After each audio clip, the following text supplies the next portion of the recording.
you a little more background information about myself and what I've done so far, both in academia and industry. Then why you're here in terms of the aim of this session and objectives.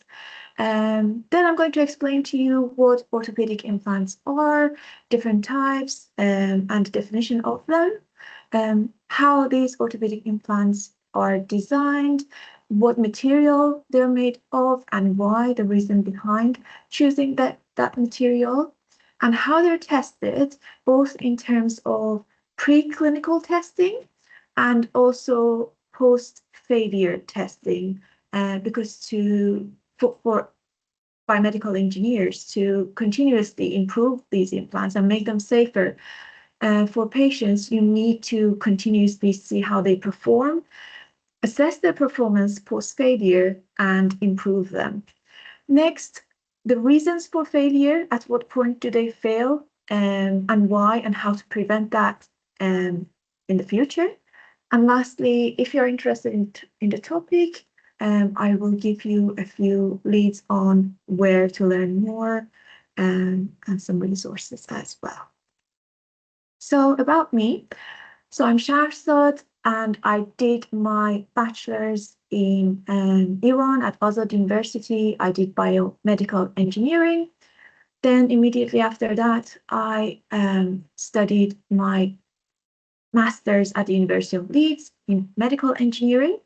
And I worked for a few years, and I'll give you some detail about what I've done between my master's and now I'm doing my PhD, the second year at the University of Edinburgh. In terms of medical device industry, these are the most relevant roles I've had to orthopedic engineering. So the most important or top one is when I worked at the Synthese as a product development engineer.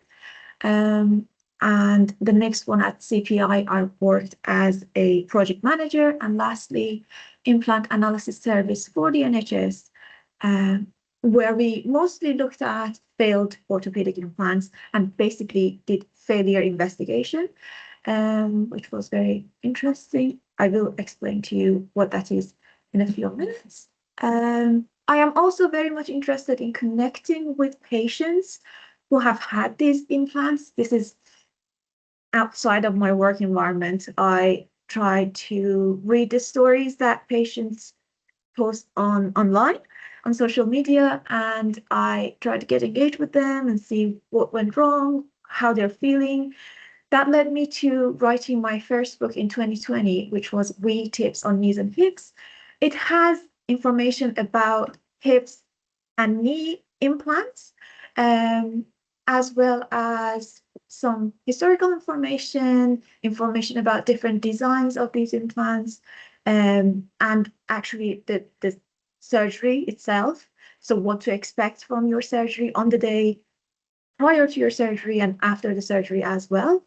And then more recently, I wrote the Thrive After Surgery, which is a recovery journal.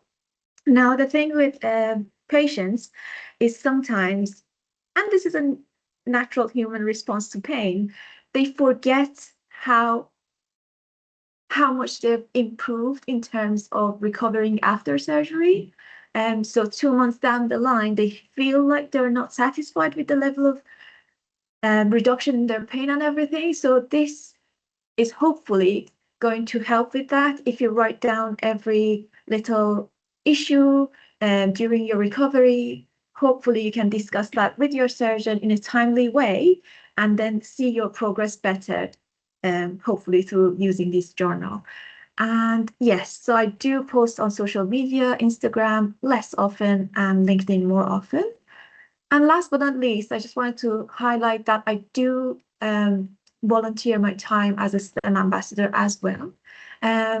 Basically, what I do is I go to local schools and events and talk to students about biomedical engineering as a career path. And I really like doing that, connecting with students, explaining to them what I do on a day-to-day basis. And yes, so that's something extra that I do. Now, enough about me. Let's look at what I'm going to explain today in terms of the aim of the session. So I'm here to provide an overview. So it's not, unfortunately, I cannot get into the details of different aspects, but hopefully a general understanding of orthopedic biomaterials, implant design principles, and testing methods used to evaluate implant performance.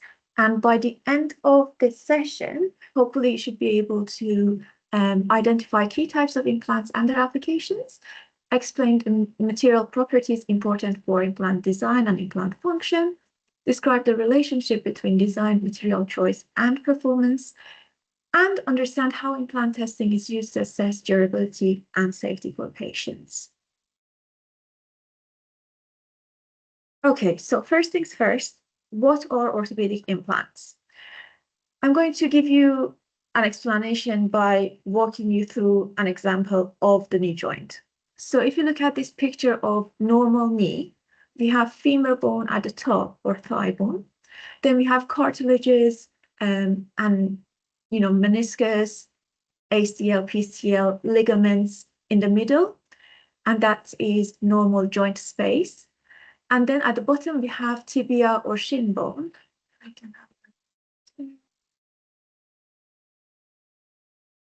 Yes, so tibia and fibula. And here is the X-ray of the same joint, normal joint space. There's not a gap as such here. What you are looking at is the soft tissue, the meniscus and cartilage that is absorbing X-ray in a different way compared to the bone that you can see up and down here. And by the way, this lighter color here is also patella on the knee joint. So anyway, this is healthy native knee joint. And due to age and diseases like osteoarthritis, rheumatoid arthritis, which are autoimmune diseases, so the body starts attacking your joints, the joint becomes worn out, deteriorated. As you can see here, the space between the joint has reduced because of the soft tissue deteriorating, and loss of joint space leads to bone-on-bone contact, which is very painful experience and causes stiffness. It's very hard to walk on this knee joint. Now,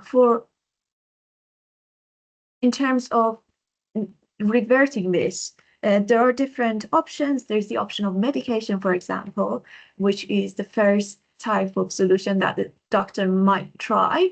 And if that doesn't work, the second option, or the more severe option, would be to go for joint replacement.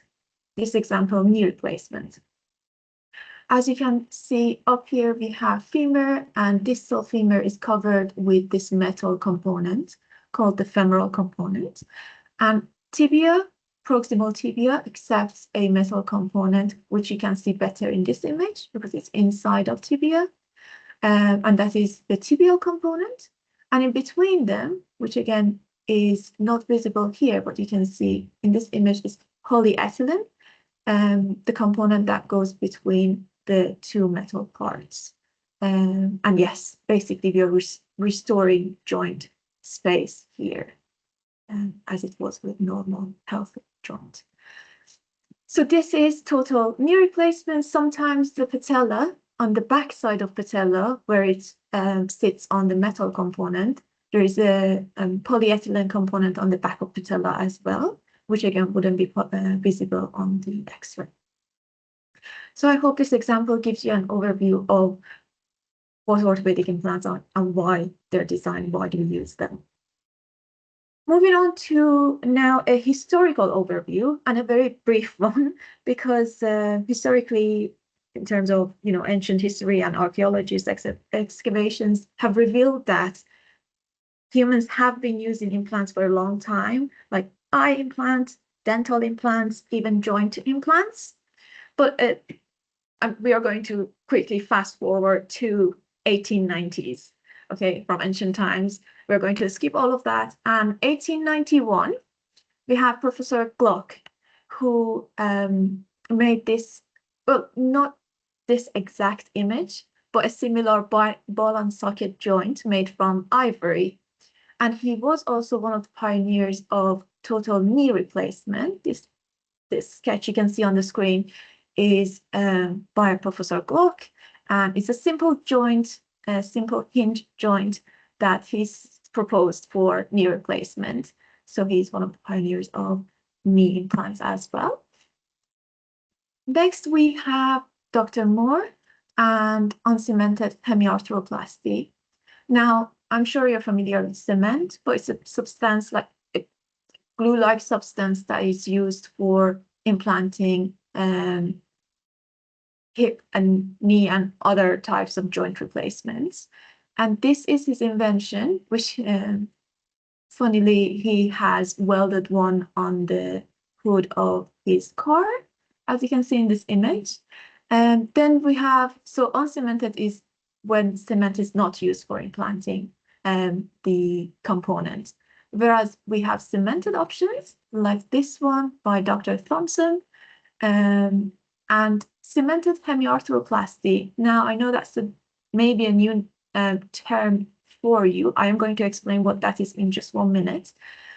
But next one, 1960s. Now, this is where the shift happens to modern arthroplasty. Dr. Charnley introduced low friction arthroplasty. He invented this femoral stem, metal part, and a polyethylene or plastic cup. And basically, after him, everybody used the same type of materials for, obviously, we are not still using the same exact materials of the 1960s, but I mean, in terms of metal on plastic articulation is very common now. Next, we have John Insall for total condylar knee. Basically, this means total knee replacement because both condyles of femur would be replaced. And again, in the same period in 1970s, we have total shoulder, and more recently, total ankle replacement. But let's go back to this hemiarthroplasty that I mentioned before. Now, before I get to that, I'm sure you're familiar with arthroplasty. Now, arthroplasty is basically replacement of the joint. So hip arthroplasty would be hip replacement. With hemi, I'm going to show you a few pictures. Now, to the left, we have native hip, which is a healthy hip joint. Next, unipolar hemiarthroplasty. Now, unipolar is the design of the head. We can have bipolar, so ignore that for now. Hemiarthroplasty is when only femoral head is replaced with a stem and a head, and the surgeon would not replace the acetabulum. This is mostly because it's not the case that the joint is worn out. It's rather a fractured neck of femur that hemiarthroplasty is used for. So the likelihood that acetabulum is not damaged is high. Due to some sort of trauma and accident, the fractured neck of femur is what patient is suffering from. And to resolve that, we have hemiarthroplasty, or in a sense, partial hip replacement, because this side is not replaced. And then we have total hip arthroplasty, or total hip replacement. So we have the femoral component and the head, which are positioned inside of femur. And we have the acetabular cup and the liner positioned inside acetabulum. And that gives you total hip arthroplasty, which is used for worn out joints due to disease or old age. And last but not least, we have hip resurfacing as well. This is another type of hip surgery. This one is done for the same reason as THA in terms of damaged joint due to diseases or old age or similar reasons. But this is more suitable for young, active, and male patients according to research. So these patients, young, active, and male patients, perform best with this type of hip resurfacing. And there are different reasons. One of them is that if you look at the amount of bone that is removed in this area compared to this one, you can see that there's more bone preserved. for a later surgery when this young patient is older and needs a total replacement. So this is a better solution for now to help them with their joint replacement and joint pain. And the other reason is that because the surgery doesn't involve much bone removal and bigger implants, it is known to be maybe slightly better in terms of recovery. So for that reason, this demographic is best for this type of surgery. Moving on. Now, common applications of orthopedic implants, and I've categorized that into two parts. First one is lower extremities or lower limbs or legs. We already had a look at total and partial hip replacement or hemi hip replacement. We also looked at total knee replacement already. There is partial or unicompartmental knee replacement as well. That is when only part of the knee joint is severely damaged and needs replacing. So here in this example, you can see medial part of knee joint is replaced. Patellofemoral is when this area and patella would be replaced. And then lateral is right here. We can also have, rather than unicompartmental, which is one area, we can have bicompartmental knee replacement. As you can see, the top area and the medial side in this example would be replaced. It can be top patellofemoral and lateral side as well. It is not very common to have lateral and medial side replaced separately. It can happen, but in most cases, the surgeon would go for total knee replacement rather than medial and lateral. And lastly, we have ankle replacement. As you can see here, again, we have bone-on-bone contact, and the gap, the space in the joint is restored by using this similar implant to this one, ankle replacement. And again, you just cannot see the plastic space there, but it is right there. Now, the second category would be upper extremities or upper limbs or arms. First one, shoulder replacement. If you look at the shoulder joint, if we zoom in, we have glenoid or socket to the left, and we have the head of humerus to the right. Now we have total shoulder replacement that can look like this, the ball and socket joint, which is exactly replicating the native joint. There is another design called reversed shoulder replacement, where by design, the ball and socket is switched around. And next we have total and partial elbow replacement. So this is a native elbow X-ray. Here we have partial elbow replacement where only distal humerus has accepted the implant. So ulna and radius do not have an implant. Here you can see humerus and ulna have got the implant inside and radius hasn't. And here you can see the total elbow replacement. And this is just one example. There are different designs and different sizes, but essentially this is total elbow replacement. Similarly, wrist and finger joint replacement, we have different, drastically different designs for wrist replacement. This is just one example, and similar for finger joint replacement as well. These are just two examples we can see. So these are the applications for orthopedic implants in terms of joint replacement. Now, a little bit about design aspects and functions and what we need to pay attention to mostly when designing orthopedic implants. So we have three guidelines or three targets to hit with joint replacement. Firstly, to remove pain. Secondly, to restore function. And lastly, to improve patients' quality of life and independence. So we want, in a bundle, we want to have all these three when we design a new joint replacement, because we are aiming to help the patient rather than adding more pain, which unfortunately some cases of failure end up doing. But anyway, I'm going to give you the example of hip, a ball and socket joint.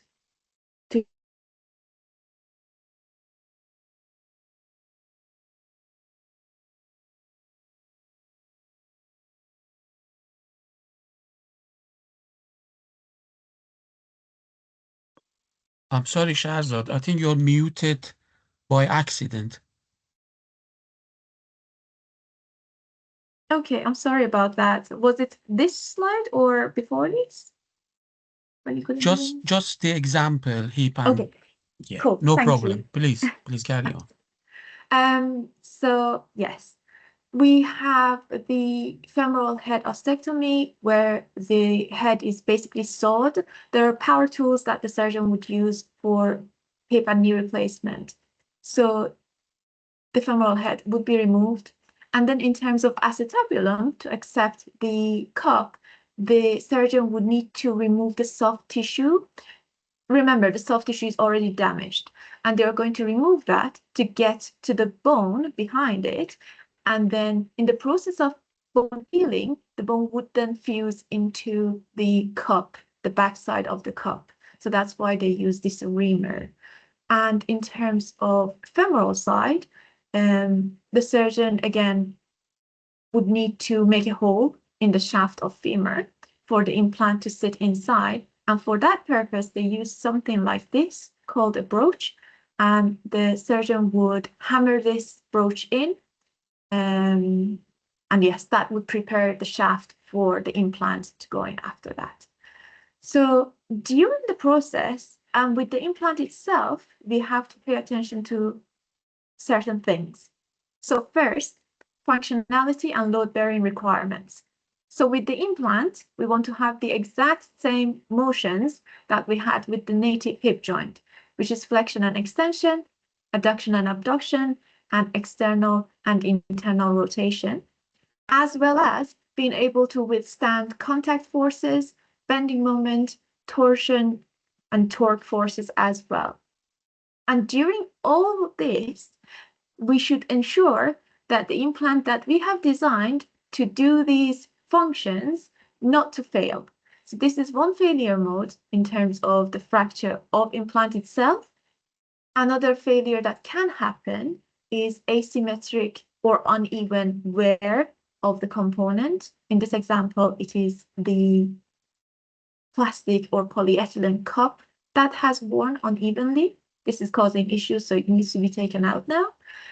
And we also have stress shielding, another important one that deteriorates bone around the implant that then can lead to fracture of the bone around the implant, also known as periprosthetic fracture. So it's not an easy job to remember to do all of this, remove pain, restore function, and improve patients' quality of life, as well as making sure that your implant is performing well for the next 20 to 30 years. The next thing I wanted to highlight is the bone implant interface. So this is from the National Joint Registry. It is showing you the type of implants, and this is cementless implants, that the surgeons have used throughout the years.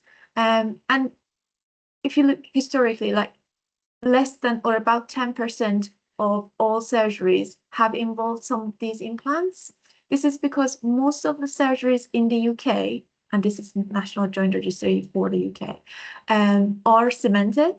So only a small number are cementless, and this is cementless system. And this is what we mean by bone implant interface, because when it's cemented, it's a completely different structure. So I just wanted to highlight a few things in terms of coatings. Here you can see porous metal coating on this femoral stem, whereas here we have hydroxyapatite on the femoral stem to promote bone and growth onto the surface of the stem. And this is another design. Depending on the size of the stem, you can see how much of the length is coated, the metal, porous metal coated. For example, this has most of it coated, but this is only maybe half the size of the stem. So the next category would be bone cement, when the surgeon uses bone cement like polymethyl methacrylate or PMMA.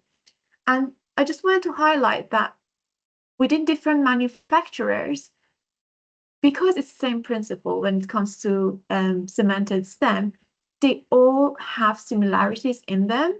One of the biggest similarities for cemented stems is that they have a very smooth and shiny surface, because mechanically the way these perform is totally different the way porous coated ones or uncemented ones work.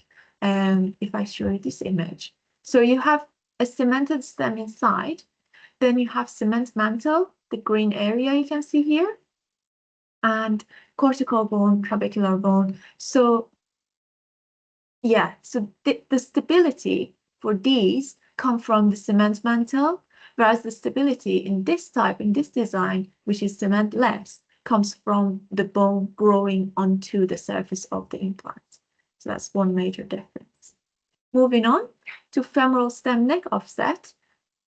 Now, although anatomically, in terms of skeletal system, we're all similar, we are not exactly the same when it comes to measuring different parts of the hip joint, in terms of, for example, the distance from the center of the head to the greater and lesser trochanters, as you can see here. So for that reason, we need to have different types of stems and different options for the surgeon to choose from that match the anatomy of that patient best.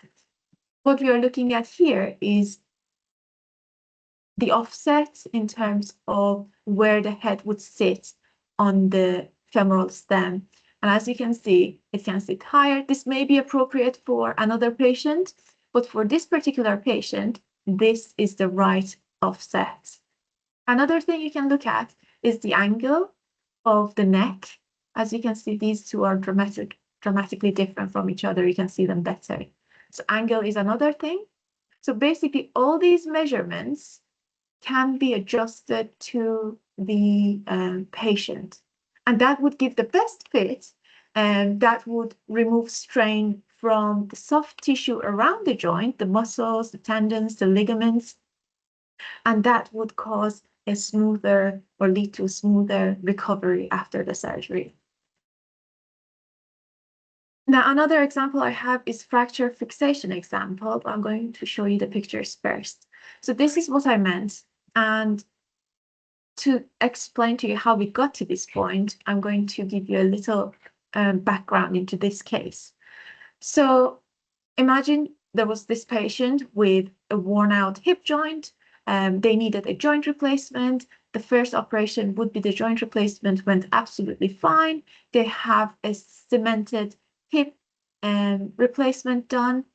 But unfortunately, due to a trauma, an accident, stumbling, something happened, and the bone around the implant fractured. As you can see, there's one top part and then one part that is the longer bit. And the implant is stable in place. So even though the bone is fractured, the cement, as you can see, the light gray area around the implant, has kept it secure in place. So the stem is not experiencing instability. And this is important because when it comes to periprosthetic fracture, which is what we have here, there are different classifications. For example, this is the Vancouver classification of periprosthetic fracture. And there are different types, and there are types A, which involve the greater trochanter and lesser trochanter. So that's where G and L come from. And then we have type B1, B2, B3, and C. C is obvious, it's way down the shaft, it's not around the stem. But B1, 2, and 3 are all around the stem. B1 is the case I just was explaining. So the stem is secure in place. Even though the bone is fractured, the stem is not experiencing instability. B2, stem is also unstable. As you can see, stem has moved. And B3 is just a very complex fracture, too many fragments, stem is unstable, and there is not much bone to work with in a sense for surgeon. So this is B one, and the solution would be to have a second operation. And since implant stability is not compromised, they're going to go with ORIF, or open reduction internal fixation, meaning they're going to put the two bones back together, and they're going to use a fixation device, which is this fixation plate, and screws to put the bones back together, and that should resolve the issue. If the patient has had experienced instability, in that case, this wouldn't be the solution, and a revision surgery would be a solution. So the implant would be revised and removed. A new, longer implant would be put in place. But anyway, the surgeon chose this option, and everything went fine. But later, the patient experienced another fracture, as you can see in this image. And the reason for that is either one of the two options, either fracture union issue, meaning that the bone that was put back together is not fused properly, is not healed properly, which led to this fracture, or metal component fatigue, which is another issue and would need to be looked into more closely. So, and I will give you an overview of this, but failure of orthopedic implants is multifactorial. It cannot be, in most cases, you cannot put your finger on what went wrong exactly. And this is my last example on this topic. So anatomical fit and motion consideration when it comes to design. My example here is the knee joint, convex on concave orthokinematics. So first picture here is this one really, but I wanted to show you that we are looking down the knee joint and behind the patella. So if you imagine we are looking down here, this is what we can see. So as you can see, this is the plastic component behind the patella that I mentioned before, and this is the metal femoral component. And these components, and really all components for hips, knees, and all joints, they need to be anatomically fit each other. Like, imagine it's a jigsaw, and that's very important for a smooth function of the implanted joint. Another thing I wanted to highlight, in particular to knee replacement, is that if you look at the native knee joint, which is, of course, it's damaged in terms of cartilage and worn out joint, but the bone itself has a geometry that is different from patient to patient.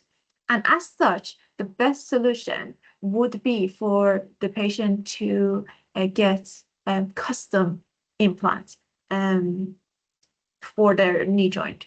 But that takes time to produce and is slightly more expensive because the process it's done for that individual patient. So that's why in most cases the surgeon would go for generic, for off-the-shelf product. But unfortunately, that messes with the alignment and with the way that the implant sits on the bone for the patient. And that is what's causing the recovery so challenging, because all the soft tissue around the joint would need to compensate for now a new geometry for the joint. So that's one thing to remember, anatomical fit of the joint. And lastly, just wanted to mention that the knee joint is a very complex joint in terms of motion, even though if you look at the number of movements that hip provides compared to knee, is much higher. But the knee flexion and then extension is basically undoing flexion. So it's essentially just the same movement, flexion of 150 degrees and then extension back to 0.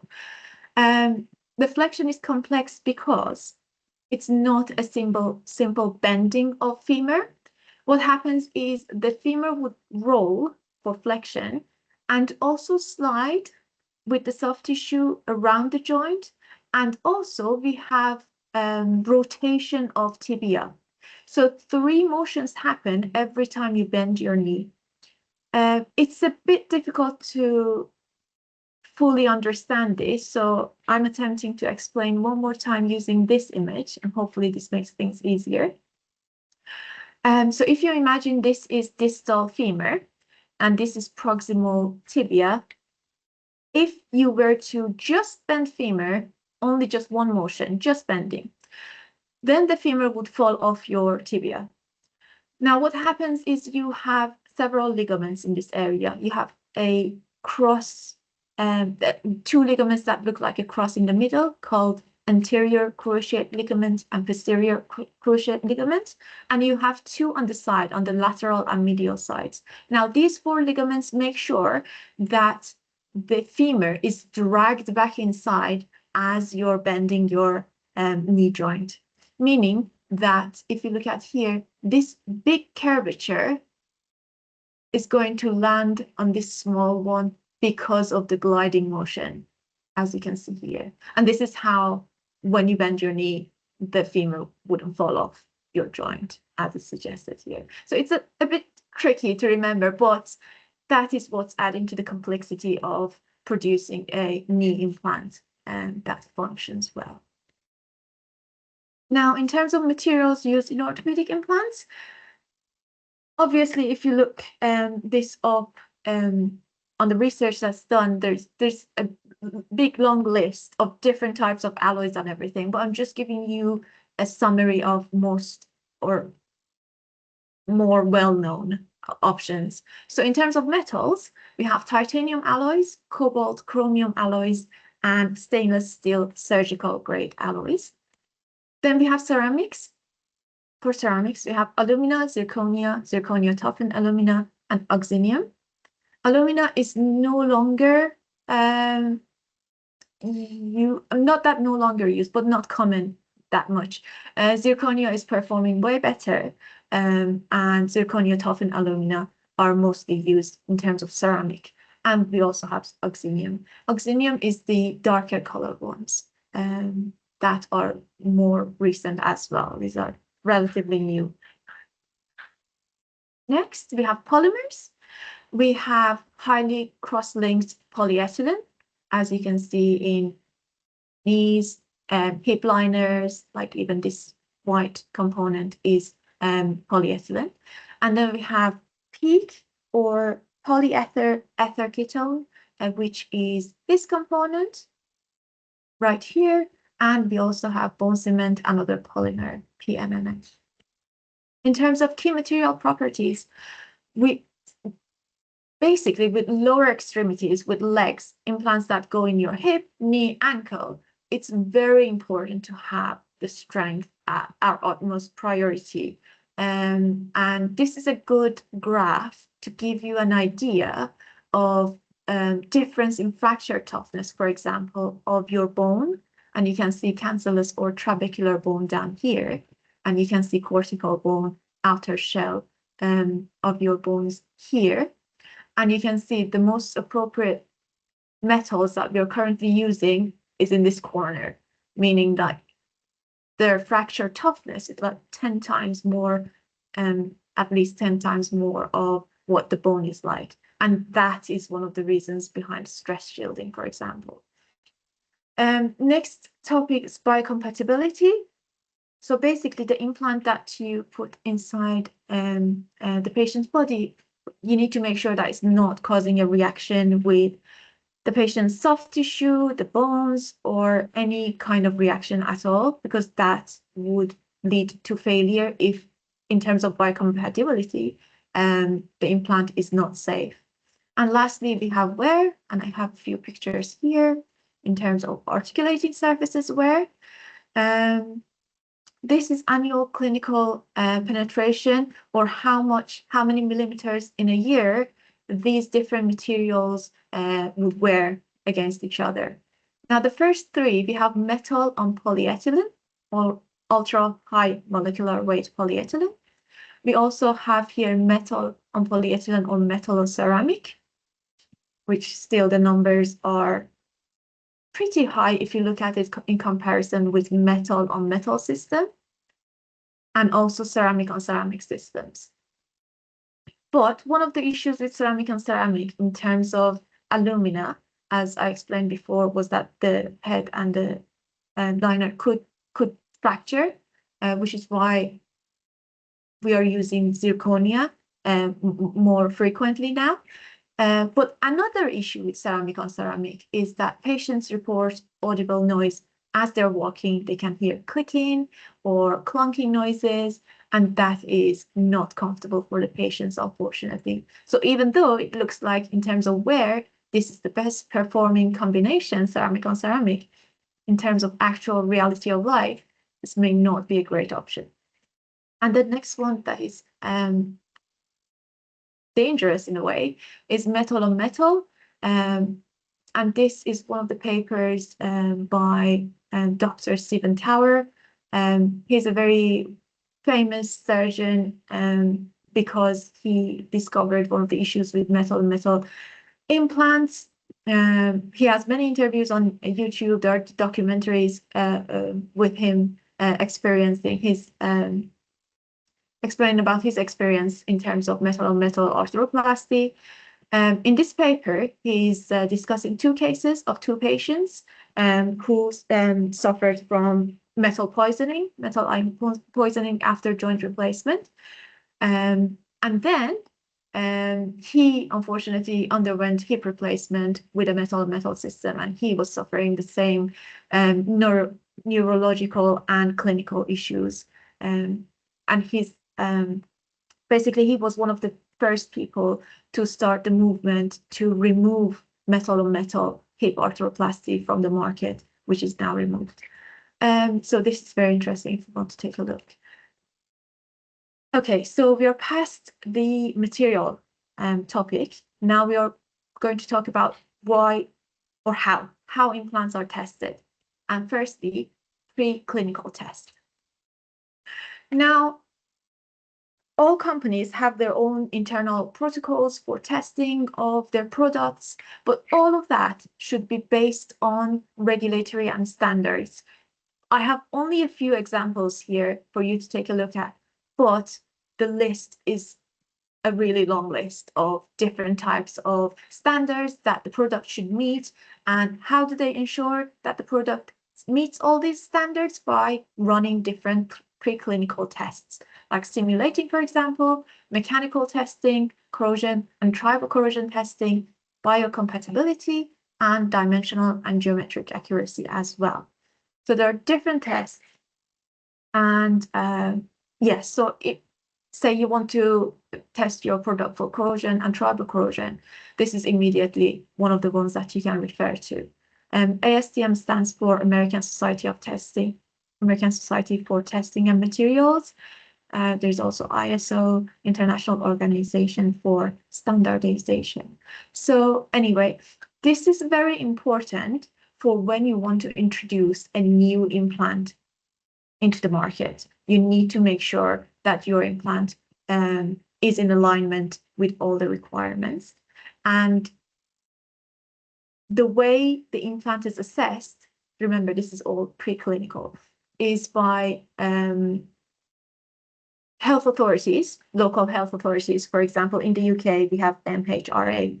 They would give audit visits, and they would assess your product based on the outcome of your tests to make sure that your product is meeting all the requirements before it is put on the market. Next category of testing is after the implant fails. And post-retrieval means after the implant is taken out of the patient's body or after the implant has failed. Now, something interesting, what I'm about to explain to you is one of the job responsibilities that I did at DPU and NHS as well. So what this means, this is you are ensuring that the product in the market, because it's failed, so it was inside patient's body, is continuously monitored, is continuously improved so that it doesn't fail any longer for the same reason as it failed before. So you're continuously developing and making your product better. So this, if you're interested in this type of work, investigative kind of side of things, this is the job role that you may want to consider when you're looking for work. Continuous product development engineer, or some call it sustainability product development engineer. On the other hand, you had this kind of testing. This is also testing, but this is preclinical, and this would be new product development engineer. Just want to differentiate the two types. So if your product has not hit the market yet, you're improving it so it's ready for the market. This is new product development engineering, and otherwise, if it's already impacting patients, it is continuous product development engineer. I give you an overview of how this looks. So this is when I was working for the NHS implant analysis service. So we would typically receive explants, that is removed implants, so that's used implants. We would receive explants in boxes. We would then unpack, wash, and disinfect the implants with our washing system in place. And then we would perform different type of analysis on the implants. In this example, you have mechanical analysis. So we have a acetabular cup here. Inside of it, you can see a white component. That is the polyethylene liner. And I was trying to see if it meets the measurements of pre-implantation. So if it was if you were looking at a brand new implant, how would the measurements differ from the used one? And this would give us an indication of how much the implant has worn in the years that it was inside the patient's body. And the next one would be chemical composition analysis. So this device right here is called X-ray fluorescence gun, or XRF gun. And using this, you can see it reads for you what the material composition of this implant is. And then after you do all the analysis, there are different methods, other methods as well. I have 3 case studies to show with you really quickly, and I will go through them. But then you will share your findings with the team, and you would refer back to peer-reviewed research to see what other researchers are thinking, and what is discovered about this implant. And then you will generate the report that goes 1 copy to the health authority and another copy to the surgeon, which then they would discuss with the patient. And then either you store the explants or you send them back to the hospital. So that's what the process looks like of failure investigation in a sense. Now, my first example, here I was looking inside the femoral head. So this is called the taper inside of the femoral head, and the trunnion on the femoral stem would sit inside here. And there is no abnormalities. It is just showing us in this area, from this point up until this point, it is showing us that this is the area where the implant was locked inside each other. So the tip of the stem, the trunnion, was sat inside the femoral head. And that's absolutely fine. So there's nothing wrong here. The next picture here, you're looking at patellar component. If you remember, patellar component sits against the femoral component in total knee replacement. This is the lateral side, medial side, and you can clearly see machining marks. Nothing severely wrong with this one. You can see a few pits, like 4 of them in this area. Here you can again see machining marks, which is fine, and you can see a few scratches. And here is where the implant has started to wear rather severely. And here is what you have, striations. So any polyethylene debris is basically have gone off here into the patient's body. And lastly, we have a case of uneven wear of the liner, as I told you before. So this is the most worn area, that corner, and the rest of the implant, green area, is almost 0 wear. Now, this case, the implant was inside the patient's body hip joint for about 20 years. And for 20 years, that's not a major concern, because these implants are supposed to last anywhere between 20, 25, perhaps 30 years if they last that long. But anyway, if this was after 2 years, this is a major concern, but in this case, it wasn't. And okay, regarding failure, reason for failure, and like I said before, you cannot conclusively just say that this single reason caused this implant to fail. Okay, so there are different categories. First one, surgical and procedural factors. Now remember, when we talk about hip replacement as an example, there is a lot of soft tissue there, so access to the hip joint is rather difficult. There's a lot of tight environment, soft tissue that needs to be cut through or pushed out of the way. So component malpositioning is when the femoral stem, for example, is not positioned optimally, and that can happen during surgery. Intraoperative fracture, like I said, to put the stem in, they use a broach, and the surgeon would hammer the broach in. So it's a very, there's a lot of impact and a lot of stress applied to the bones. So it can happen that the bone will fracture intraoperatively, so during surgery. Soft tissue imbalance is usually when the components that are used for that patient are not the most suitable ones. Soft tissue takes on strain, and it takes longer for the patient to recover. Inadequate fixation, again, imagine there's a cemented system, and if the cement is not applied correctly, that is inadequate fixation. And nerve injury is a real one that can happen. And unfortunately, if nerve injury does take place, it takes a long time for the patient to improve, in terms of there's this tingling sensation in their leg that will not go away for months, maybe a couple of years after the surgery. So this is one type of things that can go wrong, one category.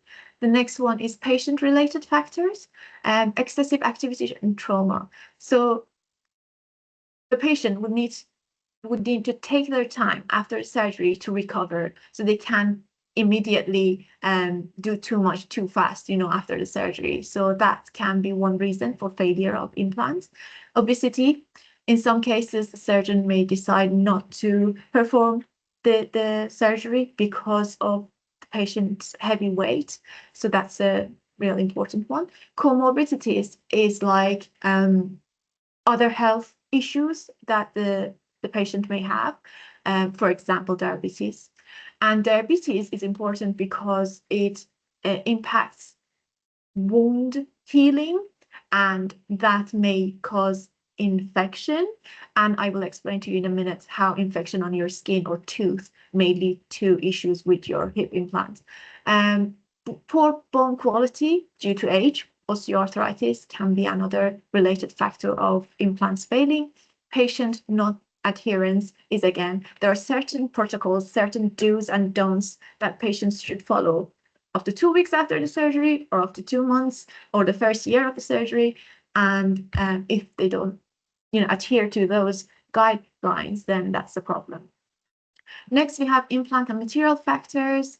I'm conscious of time now, so we did cover some of these before. Bearing surface failure, explained before. Implant design flaws, we highlighted a couple of them. Metallosis, metal toxicity, also covered. Trunionosis is when there's issues with the tip of the femoral stem or trunion and the inside of femoral head, and the different issues can take place in that area if the fit is not right. Moving on, post-operative complications such as dislocation can happen, where the femoral head would pop out of the socket. Stiffness, arthrofibrosis. Now remember, with any surgery, there is scar tissue that is going to form where the surgeon made the incision when the surgeon cut your soft tissue. So that can be a very tight scar tissue sometimes that would cause stiffness of the joint. Hematogenous infection. Now, this is what I was referring to when I talked about wound infection. So this is basically when infection from any other area of your body, like tooth, traveling through your bloodstream into other areas. And if that does happen, the infection would find its way to your implant and sit on the implant. And that is one of the failure mechanisms. And lastly, we have unexplained pain that many patients unfortunately experience. And okay, there isn't much left. So this is again from the National Joint Registry. And this is reasons for failure of orthopedic implants. Yeah, so we have aseptic loosening. Basically, that means the implant is starting to detach from the bone or loosen. And why is it called aseptic? Because this can happen as a result of infection as well. But in this case, in all these 10,000 cases, there was no infection, because if there is infection, that would fall under this category. So aseptic loosening is one of the number one basically reason for failure of orthopedic implants. Can happen in all joints, hips, knees, ankles, any other joint. Then we have dislocation, subluxation. Oh, sorry, something like this. So if this is your normal hip joint, and true, this is native joint, but it can happen with artificial hip joint or joint replacement. Subluxation is partial dislocation, so it's not fully popped out. And then we have dislocation where the femoral stem head is completely removed from the acetabular cup. So these are the top reasons for failure. And the third and last one I'm going to cover is periprosthetic fracture. And we went through the different types of fracture as well. So this is all based on the National Joint Registry. I mentioned this before, that this is the Joint Registry for the UK, that is excluding Scotland. So it covers the surgeries that take place in England, Wales, and Northern Ireland. And okay, so that's good. So next steps and resources. Just be aware that if you look up any of information related to orthopedics and engineering, there may be some misinformation out there. So I would highly recommend that you only trust peer-reviewed publications. The next one that I would suggest as well is National Joint Registries. They have very interesting information about different types of joint replacement, different types of products in particular. We have one for UK, USA, Australia, and Sweden. These have big data sets. For example, UK, I just showed you, was 21st report. So that for 21 years, they've been gathering data. So these are very, very good sources of information. And last but not least, I just wanted to highlight that I do have a newsletter that I publish. I'm not all the time focusing on orthopedic implants, but in general, for biomedical engineers, I think it is helpful, the information I share in my monthly newsletter. And if you're interested to find the newsletter, you can scan the QR code and take a look at my previous editions. And I'm going to release one soon. And I think that's it. Yeah, thank you. And if you have any questions for me. Fascinating, Shahrzad. Better than I thought. Well done. Thank you. Thank you very Hands on much. heart. Absolutely brilliant. I hope the rest of us enjoyed the learning process, and that really follows on what we do in biomaterials. Great insight, Shahrzad. Undoubtedly, this was my expectation, but better than I expected, to be honest. Well done. Thank you so much. Thank you. Shahrzad, we still have time left, I believe, and some of the attendees of the final year students, to be honest, they are very good students. That's why they are in the final year. They are working on a couple of assignments for me in semester one. Do you mind if they can actually raise their hand and ask some questions? Yes, of course. I'd be more than happy to answer any questions. Yes. Fantastic, brilliant. Well, the floor is yours. You don't need to type anything, just unmute yourself and do ask your questions, hopefully relevant to this session. So please go ahead. just unmute yourself and do ask the question. Don't worry. This is a friendly session and we still have time without rushing into finishing this session. Okay. While you're thinking of your questions, Shahrzad, I've forwarded a couple of LinkedIn posts with regard to Ceramtech, their fantastic product under the name of Biolux Delta. Yeah. So it's a trade name. Is Ceramtech is a German-based company. They are covering 90% of the market without any doubt. Okay. So was there any reason that you did not refer to Biolux Delta for ceramic joint replacement? Mm. Of course, yes, and I completely agree.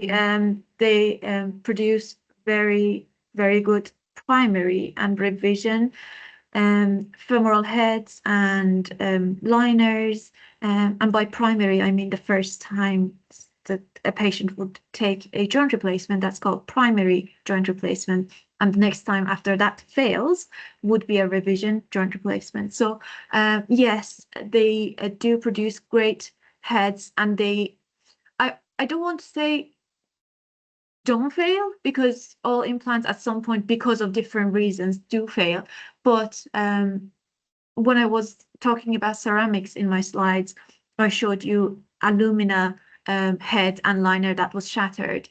And that's why we have moved on from alumina and Ceramtech. They all produce, if you remember, I think it's pink color heads. That is zirconia or zirconia toughened alumina. So they have discovered the best, exact material composition for these components.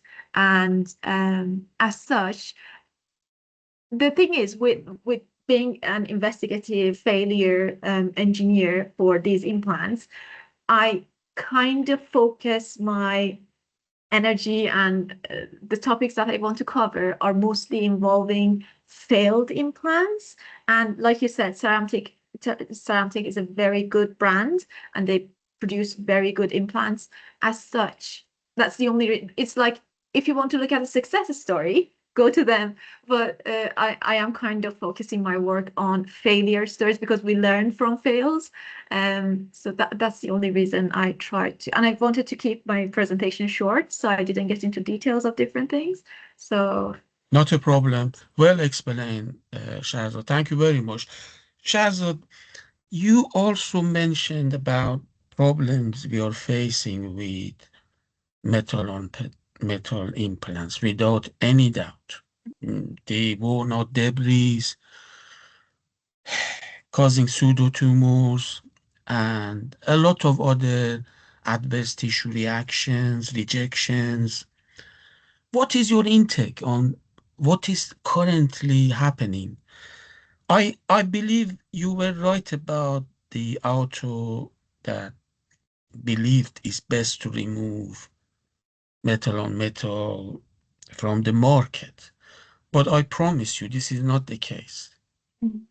The Birmingham hip resurfacing, the BHR, I'm sure you've heard of Derek McMean and his team, Amir Kamali. I'm sure he's from the same country as we are, head of technical uh, support in UK and Europe, both knee and hip. So I know for sure they are implanting hip resurfacing, especially, I mean, yes, Smith and Nephew take over Derek McMean's BHR, basically, is is marketed on the Smith and Nephew. So what is it that you feel metal on metal have been removed totally? what evidence is there that these guys are still implanting, especially Smith and Nephew, the hip resurfacing? It's not just Smith and Nephew, Shahrzad. I work with Biomed, now taken over by Zimmer. You know, this is the sister company in UK based in South Wales, and it's an American company, but they run their business in South Wales in UK. The Biomed hip resurfacing is still out there and not totally taken out, Shaz. But just what is your intake on this total removal of metal on metal, please? Yes, thank you for highlighting that. And if I can just quickly go back to my slides, that's a very good point because you mentioned resurfacing. That is true. So when I said it's removed, it is the total. That's from what I understand from reading the registries. Total hip replacement metal on metal, so liner being metal and head being metal, is not, they're not performing that anymore. But remember, with hip resurfacing, although this is all hip surgeries essentially, but the mechanism, the type of components are different. So here we have a really shallow, thin wall that goes in acetabulum, and again, a very thin cover for the femur. So as such, in size, in diameter, these are much larger than, I mean, even in this image, it's visible how big it is compared to this head. So smaller heads that would articulate inside a metal liner, because the components are, so with smaller in size, the number of, turns with each flexion extension, all of that matters, and that would lead to more wear.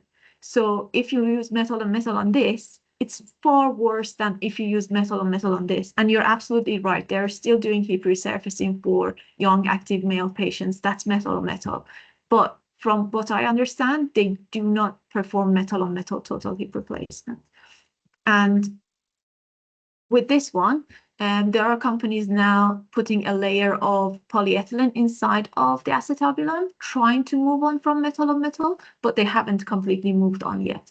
But yes, in terms of total hip arthroplasty, it's not taking place anymore just because of the size of the articulating surface, generates more metal debris compared to this. And also another thing, male patients, which do better with this system, also usually have bigger skeletal system, bigger hip joints anyway.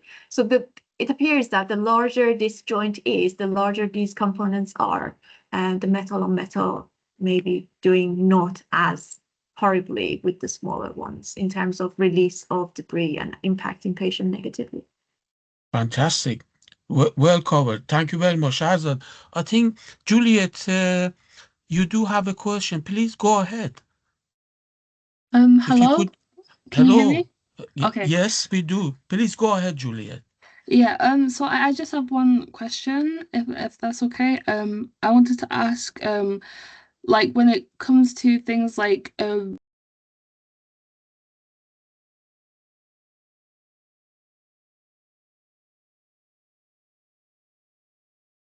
I think you're muted, sorry. hello, can you hear me? I can now. Yes. Yes. Okay, sorry. Okay, when it comes to the design of implants, how can they be improved for like the differences in anatomy and bone density across like diverse like populations of people, so the implants are like more effective and efficient and they work best for like different kinds of people, whether it's like their bone, like their structure is a bit different, or like, more like different than the normal like structure of bones, or if, like different groups of people, how can it like, how do you make sure like it's effective and inclusive for everyone? Okay, yeah, that's a very good question. So In terms of because one aspect of your question may be that as a surgeon, when the surgeon is trying to pick the best implant for that patient, how would they know which one is best? Well, that goes to the surgeon's experience and all of that. But in terms of us engineers working on these implants, I would say the starting point would be to look at the demographic that you're interested in. Say, for example, old people above, I don't know, 80 years old.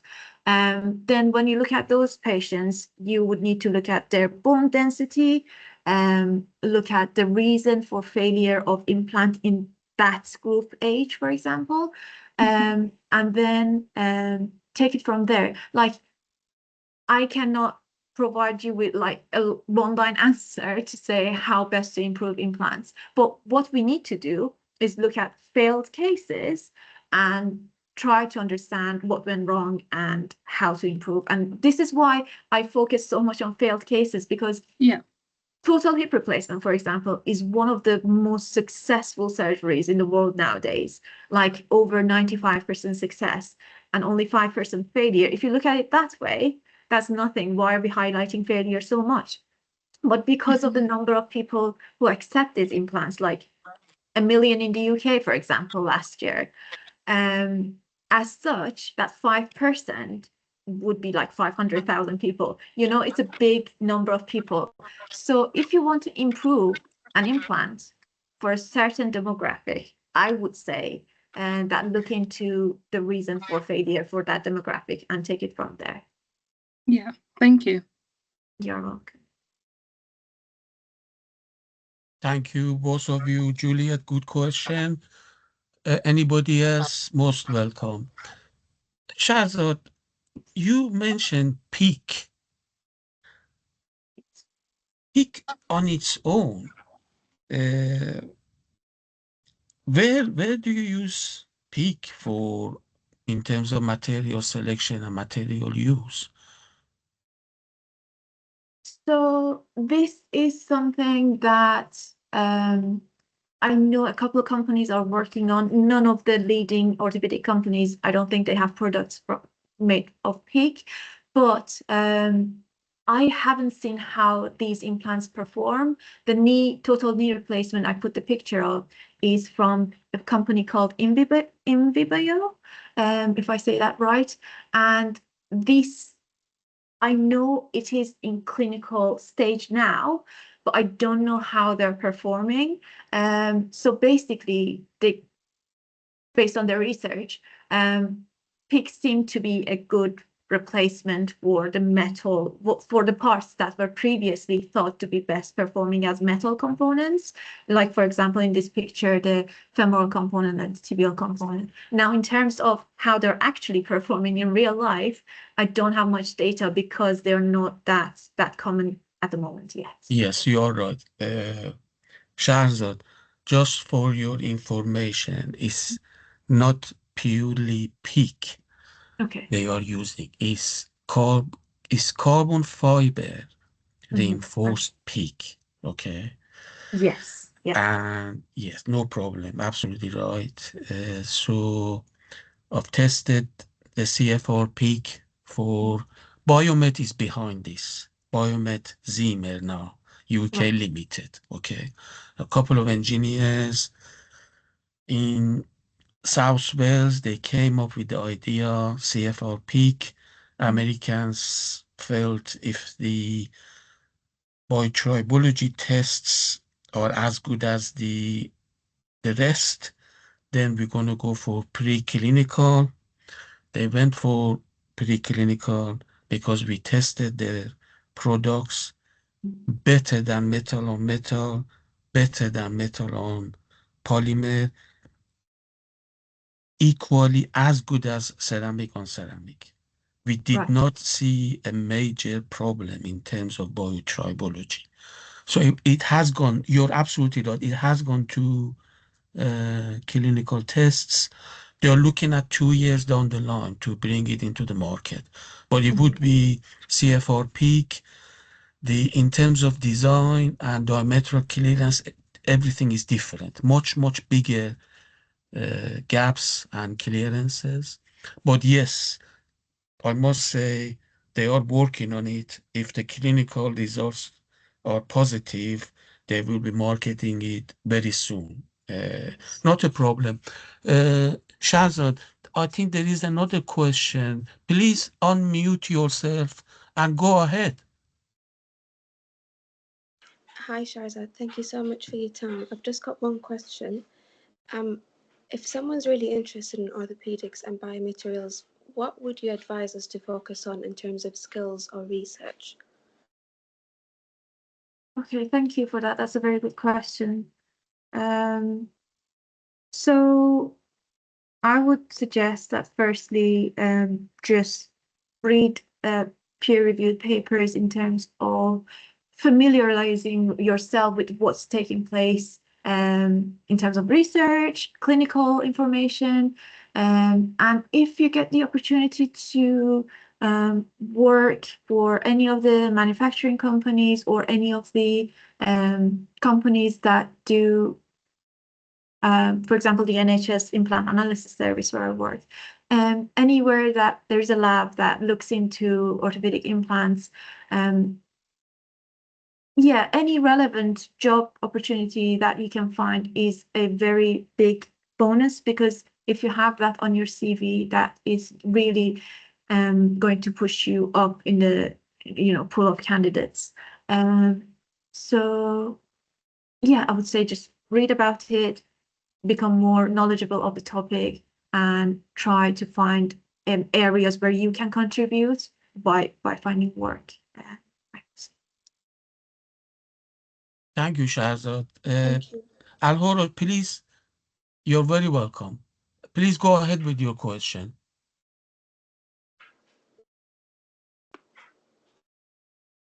If you could unmute yourself, no problem. Hello, good morning. What I want to ask is about we that we are new, about to graduate now. So I want to ask, where can we get a practical experience of this implant and all the engineering things? Like, can you suggest where, maybe like do an internship, or so that will make us to like get a practical experience of what we're into? So that's my question. Okay, yeah, that's another good question, particularly if you're about to graduate. So I would say that firstly, look up website recruitment companies, people who can help find graduate roles, because that would be the best option. Secondly, because it's not always easy to find graduate roles like that, you may need to attend career fairs, or some companies have open days. For example, I remember there was an opportunity for open day at the Pew, like when I was at university in Leeds, where we were. That was the first time I entered the site and had a look around. So if there are any events where you can see recruiters, or you can see people who work in industry, that may be another good opportunity. You have to always be on the lookout, like for opportunities. LinkedIn is a good place for that. Just see if there are any advertisement about so an event that's going to happen in the field of orthopedics that you may be able to join and benefit from. Absolutely brilliant. Shahzad, for your information, we had the career fair about 10 days ago. They were all invited, and they had a stand all day from 10 to 3, and two of our graduates now working for DPU came at 2 o'clock, and they did a fantastic presentation in terms of career prospects, CVs, cover letters, how to get involved with interviews, what's the best way to get shortlisted. Amazing. And on LinkedIn, Shahzad, I don't think you've had time to look at my last post, I have also posted all their slides, and they will also, the last slide was about 3 ongoing job applications, graduates, summer placement, and a year in industry. So those who came to the presentation, they got the message, and we helped them with their CVs. We had 2 consultant career officers there from Bradford University. So it's good, at least you mentioned, but Shahrzad, unfortunately, not many third years turned up, and DPU was quite disappointed because I was supposed to take them to DPU this year. And I think we will have another, hopefully, invitation from them, but there is no other way. You got to interact with their websites and make sure you understand to go through the process of shortlisting and applying for jobs. It's going to be competitive. It's not just a matter of doing a CV. It's a process of different stages that our career department is very well aware of this problem and various stages of getting shortlisted. So yes, there is ongoing help, and they are running placement lectures every week, Shahrzad, for every Tuesday, 4 to 5, and every Thursday, 12 to 1, for all engineering students. So they are helping as much as they can, but students do need to interact with these invitations like they have done today. And really, thank you all very much. Time is exactly 12:15. Shahrzad, really massive thank you. I don't know how to thank you enough, to be honest. It Honestly, was thank you for the amazing, opportunity. Thank you. without any doubt. And if I think I've got a good colleague now within the orthopedic world, and her name is Shahrzad Shariatpanahi. Thank you so very much, Shahrzad. If there is anything else, Shahrzad, the last thing, I am almost certain next week students will be asking about your slides. Do you mind if I could have a copy so I can post it at least for our third year students? Of course, I will send you the copy. Thank you so very much. No problem. So I think it's best we close this lecture now. Thank you again, Shahrzad, for being here. God bless you. Really appreciate. Many, many thanks, Shahrzad. Thank you so much. Thank you. Thank It you was all. a great experience. Thank you. Brilliant, brilliant. Thank you so much, Shahrzad. Thank you all very much for being here. Enjoy the rest of your day.